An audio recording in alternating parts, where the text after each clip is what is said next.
세계 컨테이너 물동량의 35%가 집중되는 항만인 인천항.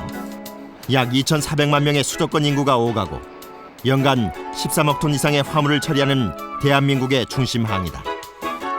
서울과 32km 거리에 위치한 인천항은 수도권의 관문항으로 현재 북항과 남항에 이어 2007년부터 인천 신항을 건설 중인데, 현재 진행되고 있는 인천 신항의 하부 공사는 2009년 초부터 진행돼 45%의 공정률을 보이고 있다. 이는 항만 건설의 가장 중요한 공정으로 바닷속의 거대한 콘크리트 구조물을 하나씩 놓아 항만의 기초를 만들어가는 과정이다. 이것이 바로 항만의 기본 구조물을 이루는 대형 콘크리트 구조물, 즉 케이슨이라고 불리는데, 선박이 접안할 수 있는 시설인 안벽의 본체가 된다. 수심약 30m 아래에 거치된 케이스는 평소 조수간만의 차이를 고려해 들어오는 해수의 양을 조절해 주는데 위치가 틀어지는 것을 막는 것이다. 최종 목적물은 컨테이너 터미널을 만드는 것이고, 터미널 야드를 매립하는데 암벽 거치가 우선 공정이므로 케이슨 거치가 매우 중요하게 여겨지고 있습니다.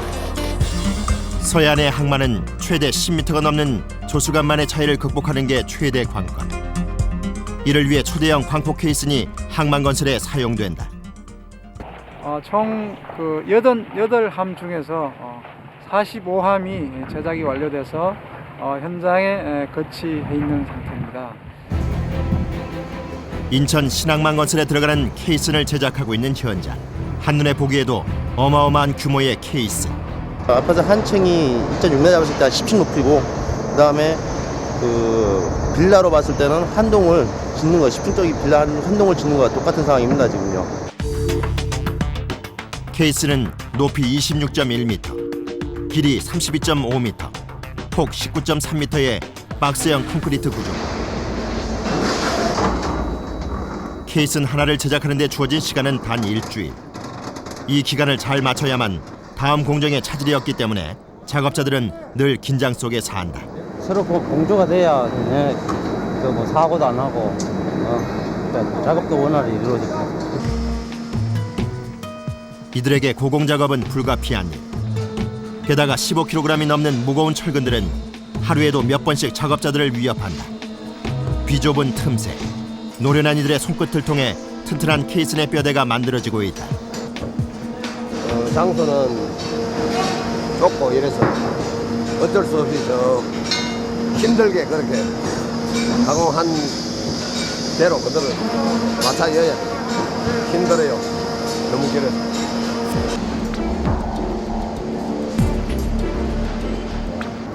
8m부터 10m까지 길게 가공된 철근들을 가로 세로로 엮어서 뼈대를 세우는 일은 오랜 경험과 노하우 없이는 하기 힘든 일. 설계 도면에 맞게 일일이 맞춰나가야 하기 때문이지. 벌써 못 간다. 풀어. 만일 철근이 하나라도 제 위치에 들어가지 않으면 처음부터 작업을 다시 시작해야 한다. 케이슨의 골조를 이루는 철근들은 16mm부터 29mm까지 각각의 위치에 따라 쓰이는 굵기와 길이가 다르다. 그래서 규격에 맞는 철근이 쓰였는지 확인하는 게 중요하다. 여기가 한 단 들어가나? 한 단 들어가요. 사소한 문제라도 그냥 지나치는 법이 없는데,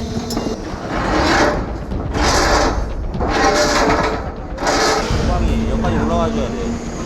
여기에 대한 보강을 시켜주라는 얘기예요.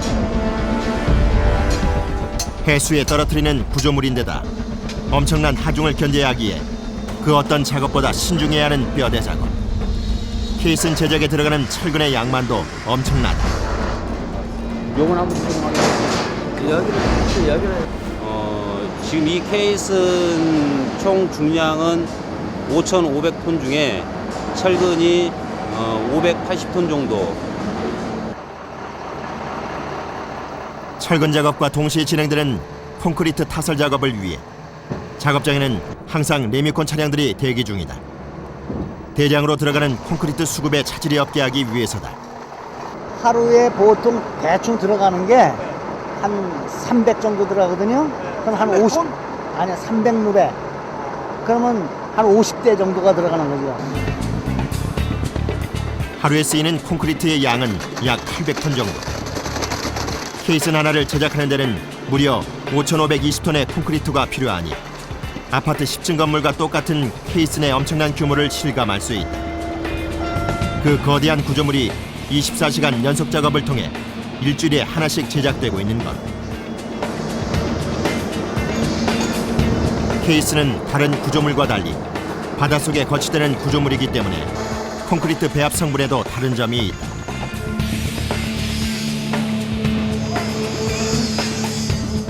케이스는 바닷속에 거치되는 구조물이잖아요. 일반적인 콘크리트보다 염에 대한 저항성이 높아야 되기 때문에 일반적인 콘크리트 말고 보로스레이크 미분말이 포함된 콘크리트를 사용하고 있습니다. 또한 케이스는 다른 구조물에 비해 그 강도 또한 월등히 높아야 한다. 때문에 케이슨 제작에 들어가는 콘크리트는 압축 강도 테스트를 위해 매일 현장에서 시료 채취를 하고 있다.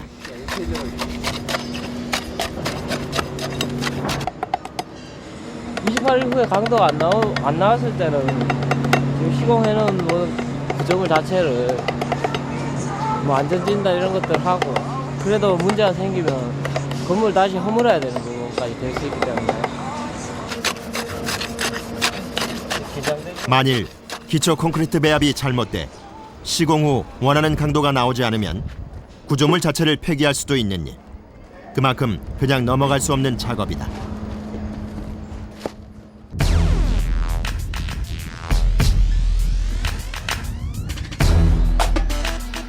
밤과 낮, 시간의 흐름이 무의미한 곳. 이곳에선 24시간 주야간을 가리지 않고 케이슨 제작이 이루어지고 있다. 오히려 밤이 되면 작업자들의 신경은 더욱 예민해지는데 낮에 비해 밤에는 콘크리트 작업에 차질이 많기 때문이다.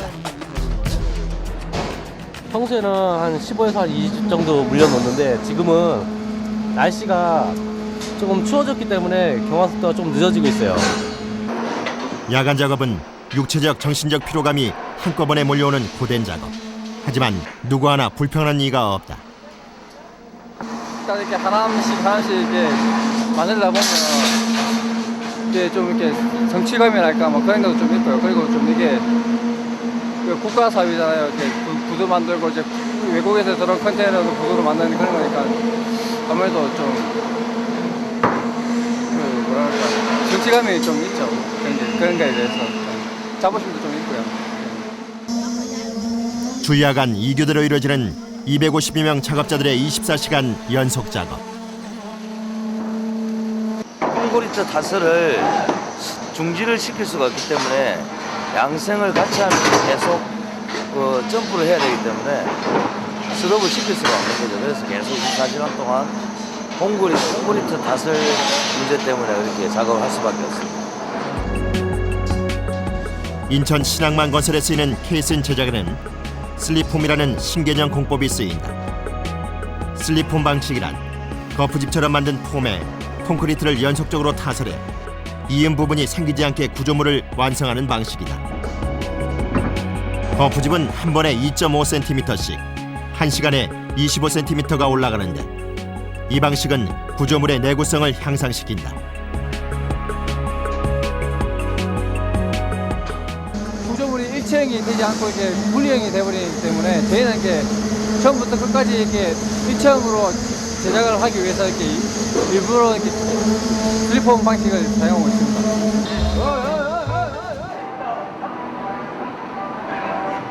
야간 작업자들이 퇴근하고 난 이른 새벽, 주간 작업자들의 하루는 이제부터가 시작이다.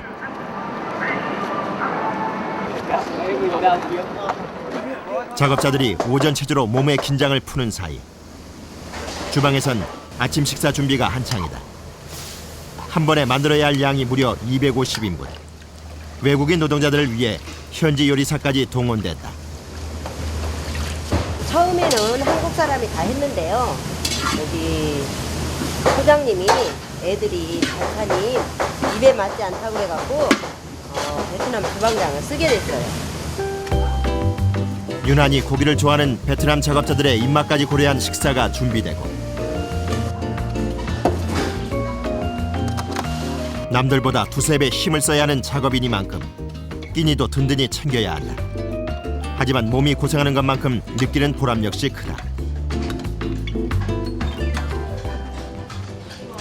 조금은 철근 들고 그러니까 허리도 아프고 뭐 여러 가지로 쑤시고 아프고 그렇게 대한민국의 최고의 항만을 만들기 위해서 팬이로 오고 있고 열심히 하려고 노력을 하지요.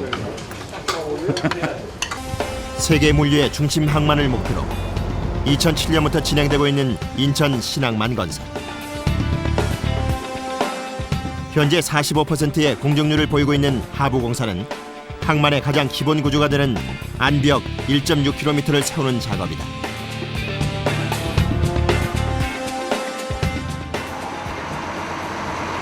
뭐 1번부터 1, 2, 3, 4 순서대로 체결하고 바로 나오자고. 나가면. 육상에서 암벽의 기본 구조물인 케이슨을 제작하고 있는 동시에 해상에서는 거치된 케이슨을 관리하는 작업을 진행하고 있다.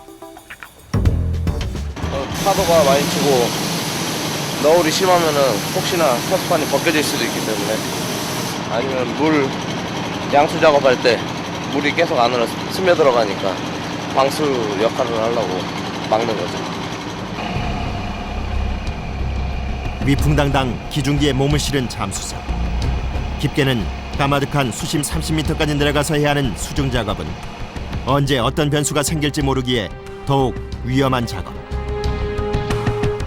하지만 자칫 거치된 케이슨 안으로 물이 들어오면 케이슨 내부에 심각한 손상이 갈 수도 있기 때문에 수시로 점검해야 한다.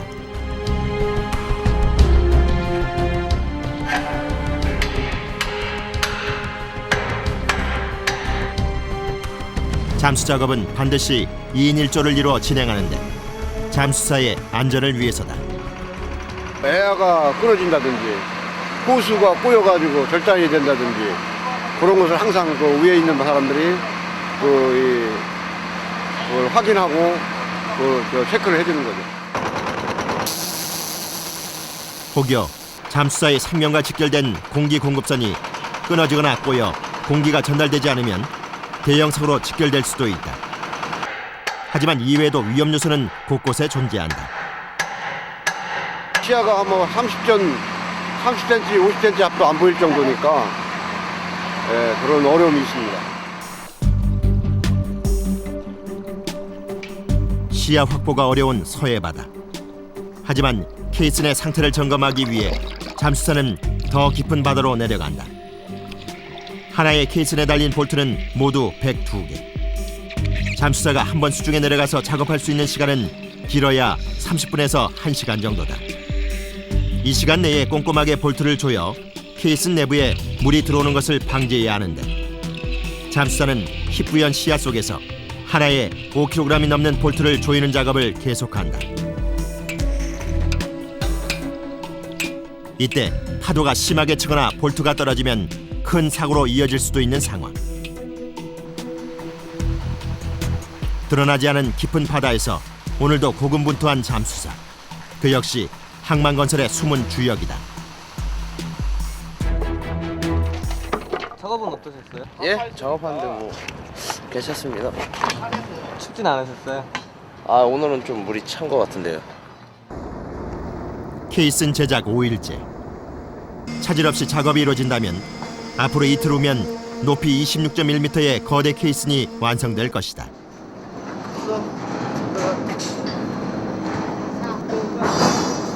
케이슨을 정해진 기간 내에 올리는 작업도 중요하지만 이와 동시에 이루어져야 할 작업이 있다. 관계자 외엔 출입이 금지된 공간. 바로 케이슨의 내부에 이상이 없는지 살피는 일이다. 지금 여기가 케이슨 내부 셀입니다. 우리가 내부인데 셀이라 그러는데 지금 현재 저쪽에 지금 베트남 친구가 지금 면이 거친 데를 지금 면 정리를 하는 곳입니다. 그리고 지금 현재 저희는 한 17m 정도 위에 떠 있는 상태고요. 높이 26.1m, 아파트 10층 규모의 케이스는 비어있는 방 15개로 이루어진 구조다. 케이스 내부에 15개의 방을 이루는 벽면의 안과 밖은 미장공들의 손을 거쳐 다시 한번 재포장된다. 이렇게 세밀한 미장 작업을 통해 케이스 내부의 균열을 막고 내구성을 높이기 위해서다.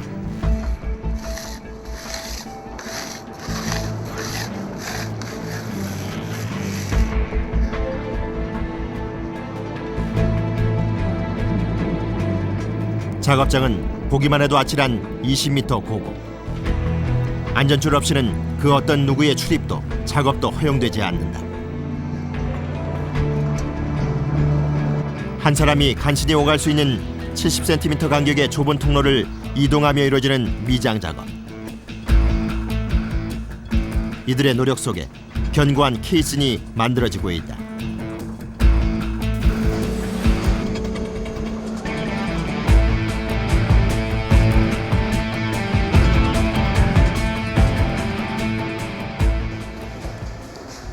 일주일 전 채취한 콘크리트 시료의 압축 강도를 실험하는 날. 결과를 가지고 해체를 하느냐 아니면은 조금 더 대기했다가 해체를 하느냐 그 차원 때문에 하기는 하는 거거든요. 케이스는 몇천 톤의 컨테이너선이 오가는 항만의 기본 구조인 만큼 엄청난 하중을 견뎌낼 수 있도록 사전에 치밀한 테스트가 중요하다.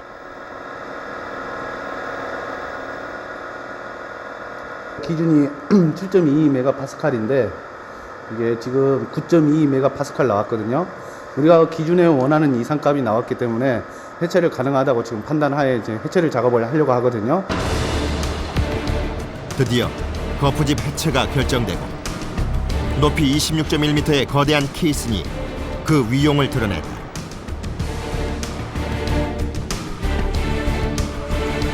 작업자들은 케이슨 제작의 마지막 작업을 위해 준비 중인데 구조물의 방수 역할을 하는 차수판을 케이슨 상단에 설치하는 작업이다.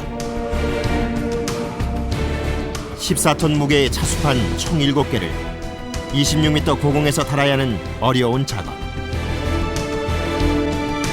바다에 떨어질 거잖아요. 떨어질 때 물이 들어가면 안 되잖아요. 가라앉아 버리죠. 그걸 위해를 방지하기 위해서. 110톤의 크레인으로 차수판을 올려주면 내부에서 기다리고 있는 작업자들이 일일이 볼트를 조여야 한다.